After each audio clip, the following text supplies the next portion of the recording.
su Babiyana, shugabar kungiyar 'yan Blue Film ta kasar Hausa. Wato sako ya isa miki, kin daina habaici ma murudaina. Yanzu an koma kan dan Baba Gawuna.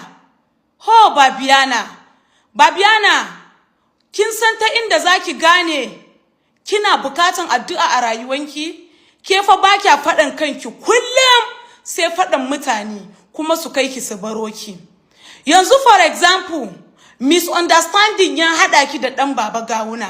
Babiyana, face him now, address him now, call his name now, ku yi faɗan ku ke da shi.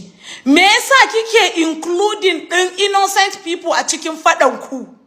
Kamar yadda kika min a baya, kin kira sunan Rarara, Ali Tallafi, G-Fresh, duk sun zo sun bani hakuri kuma mun shirya muna mutunci sosai da sosai. Idan za ki yi faɗanki da ɗan Baba Gawuna, me ya kawo sunan Ja'oji a ciki? Me ya kawo sunan Ali Fantami a cikin faɗanku? Har kina da bakin cewa, wai idan ɗan Baba Gawuna ya fito ya ci mutuncin Ja'oji, ke kin karɓa faɗan za ki fito ki ci mutuncin iyayensa. Babiyana, kin san girman iyaye kuwa? Kin san mutunci da martaban iyaye kuwa? Manzon Allah sallallahu alaihi wasallam yana cewa, duk mutumin da ya zage iyayen wani kuma me shi bai rama ba, to tabbas ya zage iyayensa ne kai tsaye. Babiyana, baki gaji da zagin iyayenki ba? For 5 years da na san ki a wannan social media, Babiyana, you have been insulting your parents. Are you not tired? Ni fa ban shiga faɗan ku da ɗan baba ba. Ba na shiga faɗan mutum a social media, duk wanda ya sani. Idan ka min da kai in zan yi.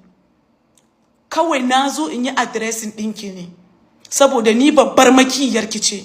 Kuma most of the time, gaskiya yana fitowa a bakin makiyanmu ne. So babu wanda zai yi advising ɗinki. Dukka suna zuga ki ne. Amma ni a matsayina na babban makiyarki, Babiyana, wannan abin da kike yi ba zai karɓe ki ba. You are a very big manipulator. Ke munafuka ne. In kina faɗa da mutum, face him. Ki daina including in innocent people a cikin faɗanki. Kuma for your information, Babiyana, ki daina zagin iyaye. Ki daina zagin iyaye. Idan kika ci gaba da taɓa martaba da mutuncin iyayen wasu, abin fa ba zai ƙara miki da kyau ba fa nan gaba. In za ki yi tunani fa faɗa ba naki bane ba yanzu. You need to repent, ki zo kina istighfari. Amma kwasam wai sai mun ganki kina faɗa da ɗan Baba Gawuna. In ma da shi ne abin da ya haɗa ku yi faɗan ku da sauki, amma kike including ɗin innocent people a ciki. Irin mutane masu daraja su Ja'oji da su Fantami. Ba za su taɓa su yi mu'amala da ke ba wai na wanda kike kiran sunan su manyan mutane ne.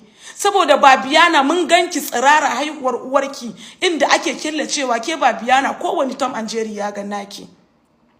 Amma ina da yakini tabbas wa'annan mutanen gobe kina iya ki kalla dan Baba Gawuna a office din Ja'oji. Jibi kina iya ki kalla dan Baba Gawuna a office din Fantami in dai siyasa ne. My girl, you need to work on yourself, Babiyana. Wallahi azim, ki san inda yake miki ciwo. Ban zo in karba wa kowa fada a nan gurin ba. A matsayina na makiyarki na zo in baki shawara ce ki doka. In ya zama dole ki ji, bai zama dole ki yi amfani da shi ba.